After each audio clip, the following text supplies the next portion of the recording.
Bismillah wa bihamdi. Assalamualaikum warahmatullahi wabarakatuh. Alhamdulillah wassalatu wassalamu ala rasulillah. Bagaimana kabar semuanya? Mudah-mudahan kita semua dalam keadaan sehat walafiat.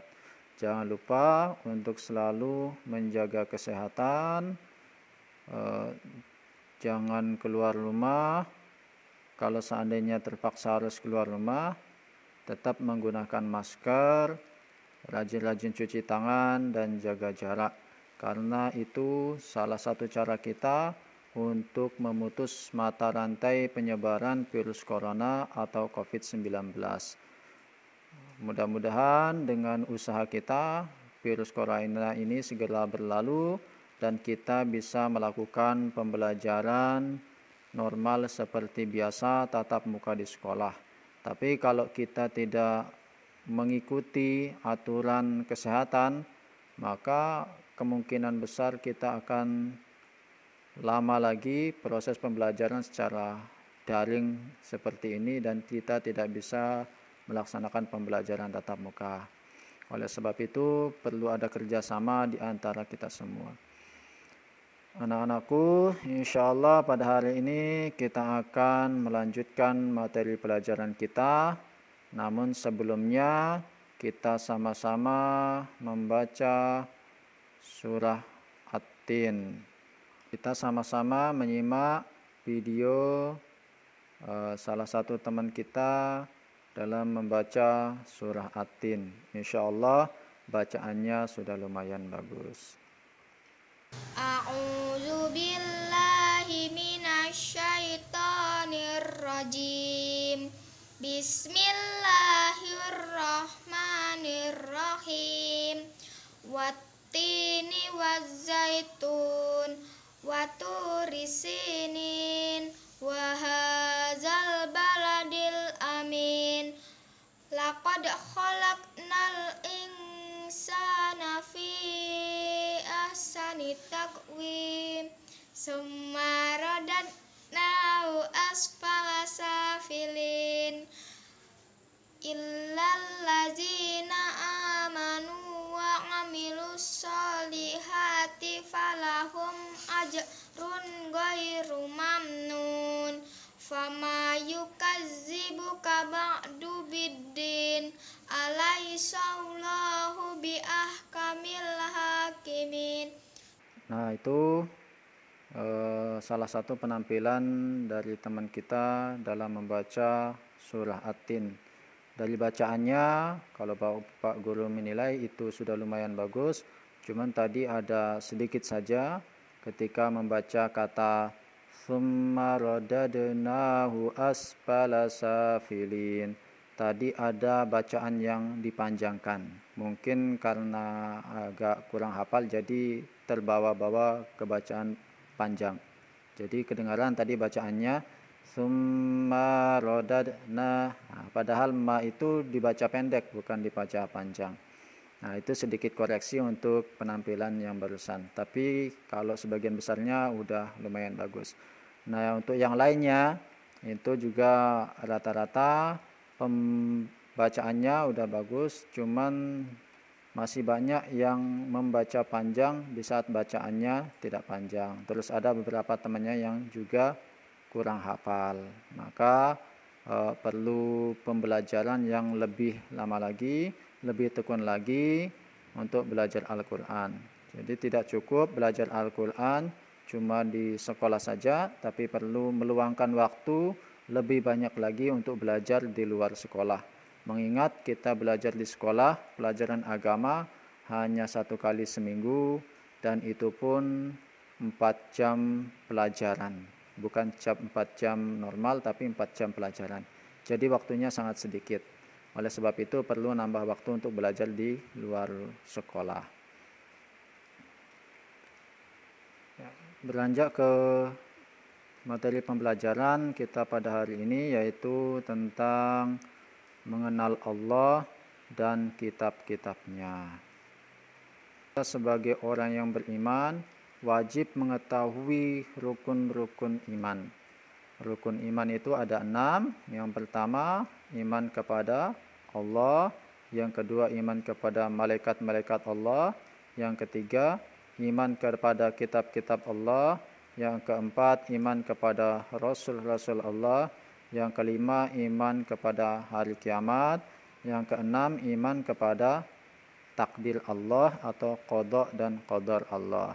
Nah, pada saat ini yang kita akan mempelajari yaitu dua.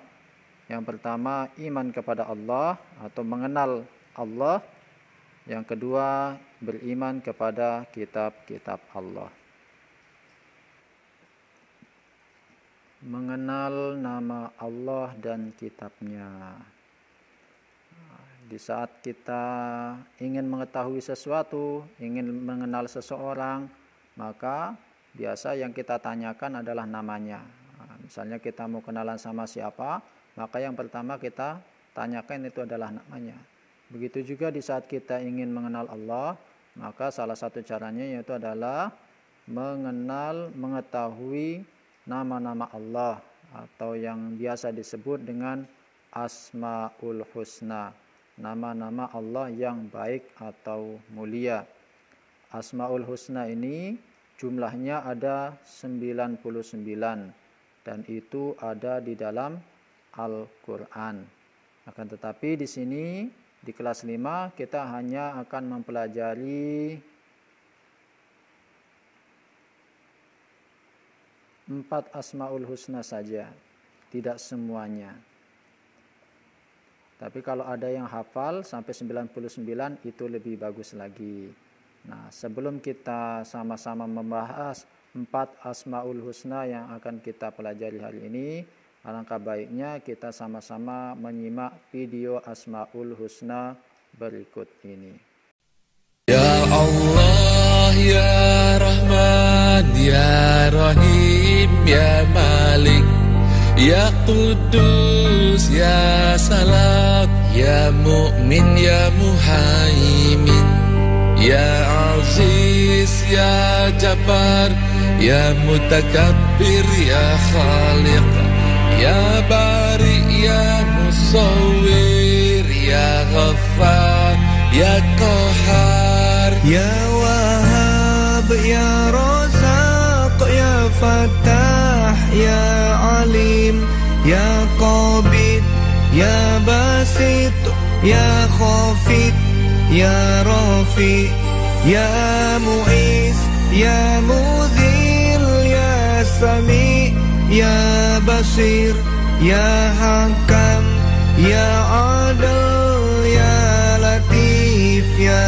Khabir, Ya Halim, Ya Azim, Ya Ghafur, Ya Syakur, Ya Ali, Ya Kabir, Ya Hafiz, Ya Mukib, Ya Hasib, Ya Jalil, Ya Karim, Ya Raqib, Ya Mujib, Ya Wasi', Ya Hakim, Ya Wadud, Ya Majid, Ya Ba'id, Ya Syahid, Ya Haq, Ya Wakil, Ya Qawi, Ya Matin, Ya Wali, Ya Hamid, Ya Musi, Ya Mubdi, Ya Mu'id, Ya Muhyi, Ya Mumit, Ya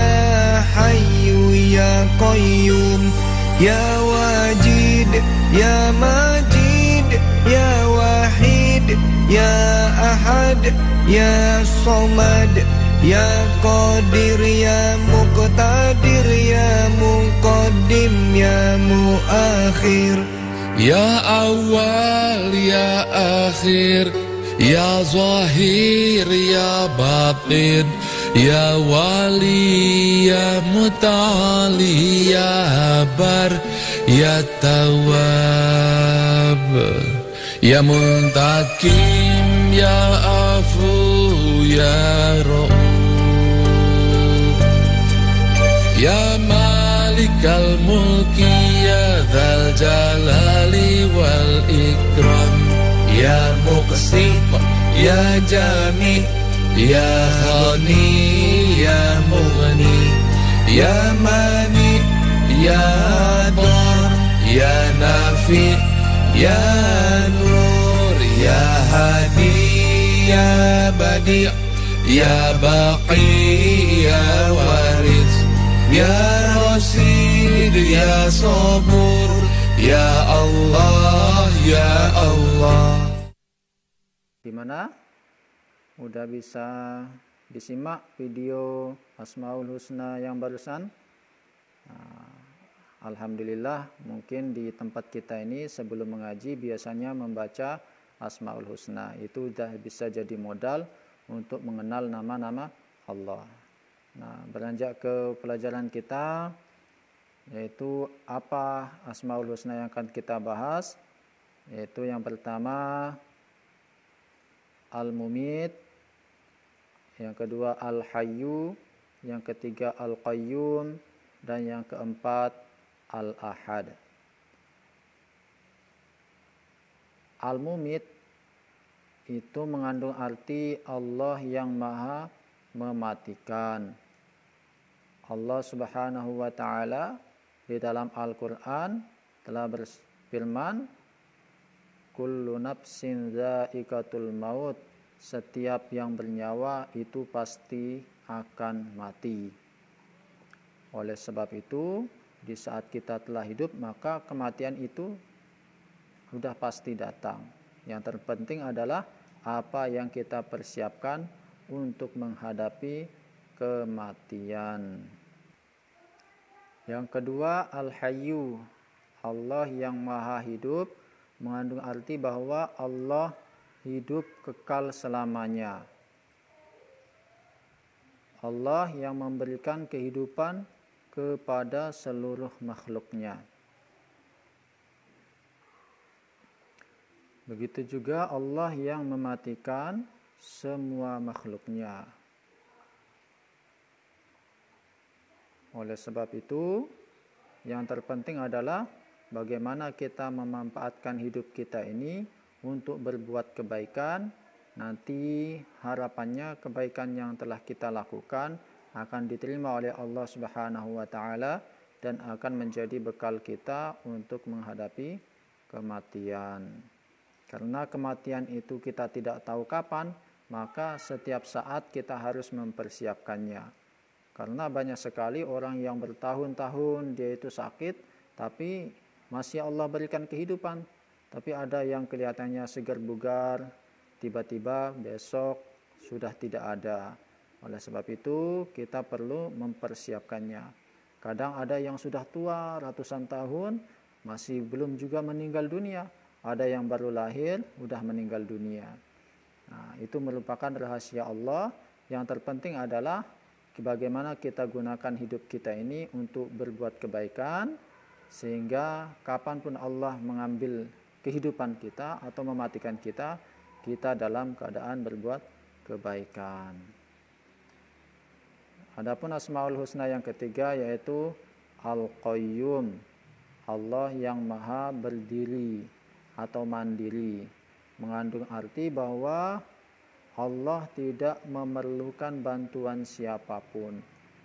Di saat Allah menghendaki sesuatu, maka dia tidak memerlukan siapapun. Nah, kita apa yang perlu kita contoh dari sini, yaitu kita juga belajar mandiri. Mandiri di sini meminimalkan bantuan dari orang lain. Bukan berarti kita tidak mau bantuan orang lain. Cuman di saat pekerjaan kita itu bisa kita kerjakan, jangan sampai merepotkan orang lain. Misalnya kegiatan kita di rumah, mencuci baju, mencuci piring setelah makan, merapikan tempat tidur, itu juga bentuk mencontoh dari sifat Al-Qayyum atau mandiri.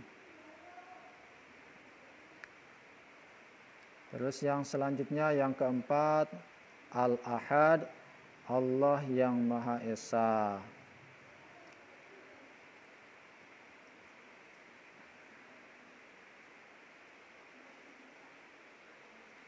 Dalam Al-Quran surah Al-Ikhlas Allah Subhanahu wa Ta'ala berfirman, Qul huwallahu ahad. Katakanlah hai Muhammad, dia Allah yang Maha Esa. Esa itu artinya tunggal atau satu. Atau sering juga disebut Al-Wahid, artinya yang Maha Tunggal. Tidak ada sekutu bagi Allah. Jadi kita tidak boleh menduakan Allah dalam segala segi, baik itu kekuatan, rezeki, itu semuanya milik Allah Subhanahu wa Ta'ala. Jangan sampai kita beranggapan bahwa ada kekuatan, kekuasaan atau yang berhak disembah selain Allah. Misalnya ada yang mengatakan, oh ini pohon ini mempunyai kekuatan, mempunyai kesaktian, atau ini benda ini, cincin ini memiliki kesaktian. Itu tidak boleh. Jadi kekuatan, kehebatan, semuanya itu milik Allah Subhanahu wa Ta'ala. Begitu juga, oh ini rezeki ini saya dapat dari ini, orang ini. Itu tidak. Tapi rezeki itu datangnya dari Allah. Cuman perantaranya mungkin dari seseorang. Nah, itu sedikit penjelasan tentang Asmaul Husna, Al-Mumit, Al-Hayyu, Al-Qayyum, dan Al-Ahad. Tinggal nanti materinya dibaca-baca di rumah. Kalau yang udah punya buku, bisa dibaca bukunya. Tapi kalau yang tidak punya, nanti insya Allah Bapak Guru kirimkan foto yang Bapak Guru jelaskan ini. Terus materi yang kedua yaitu adalah mengenal kitab Allah Subhanahu wa Ta'ala. Perintah beriman kepada kitab Allah Subhanahu wa Ta'ala. Allah Subhanahu wa Ta'ala di saat mengutus seorang nabi ataupun rasul, maka Allah Subhanahu wa Ta'ala akan menyertakannya dengan kitab suci sebagai pedoman hidup. Jadi dari sejak zaman dahulu, dari Nabi Adam sampai Nabi Muhammad itu, semua nabi itu memiliki pegangan kitab suci. Jadi jumlah kitab suci itu sebenarnya banyak. Tapi yang wajib kita ketahui hanya 4 kitab suci Allah Subhanahu wa Ta'ala saja. Dan kita wajib mengimani 4 kitab suci yang wajib kita ketahui ini.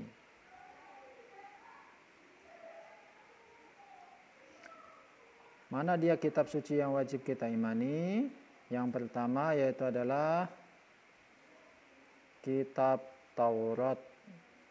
Kitab Taurat ini diturunkan kepada Nabi Musa. Nah, yang kurang lebih terjadi pada abad 12 sebelum Masehi di daerah Israel dan Mesir. Kitab Taurat menggunakan bahasa Ibrani.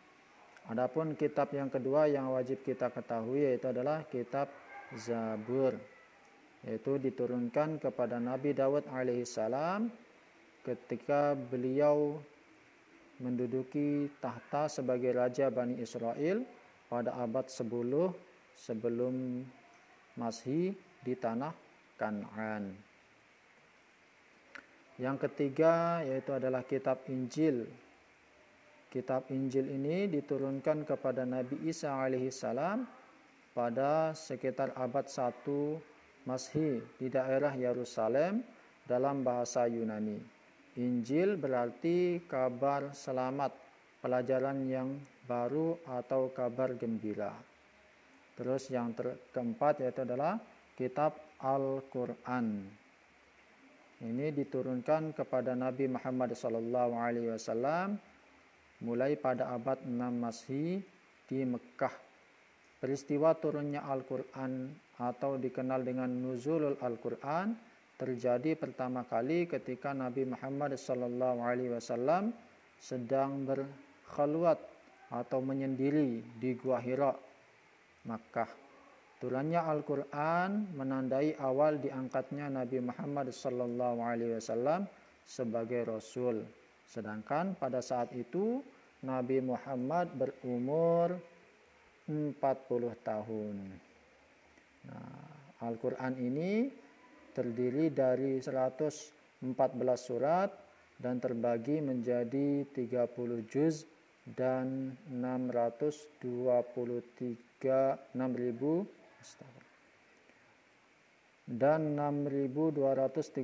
ayat Al-Quran diwahyukan selama 22 tahun, 2 bulan dan 22 hari. Al-Quran ini menjadi penyempurna kitab-kitab yang terdahulu. Seandainya ada ajaran-ajaran yang terdahulu, itu udah ada di dalam Al-Quran. Ada ajaran agama yang terdahulu atau kitab-kitab yang terdahulu yang diganti di dalam Al-Quran. Misalnya pada zaman Nabi Musa, di saat orang mau bertobat, maka dia itu harus dibunuh. Tapi di dalam Al-Quran kita disuruh untuk banyak-banyak istighfar kalau kita pernah berbuat dosa. Nah, itu salah satu contoh ajaran kitab yang terdahulu dihapus dalam Al-Quran. Dan ada banyak yang memiliki kesamaan ajaran terdahulu dengan yang ada dalam Al-Quran. Nah, itu sedikit penjelasan materi pada hari ini. Kurang lebihnya Bapak Guru mohon maaf. Bapak Guru akhiri. Wallahul muwaffiq wal hadi ila sabilir rasyad. Assalamualaikum warahmatullahi wabarakatuh.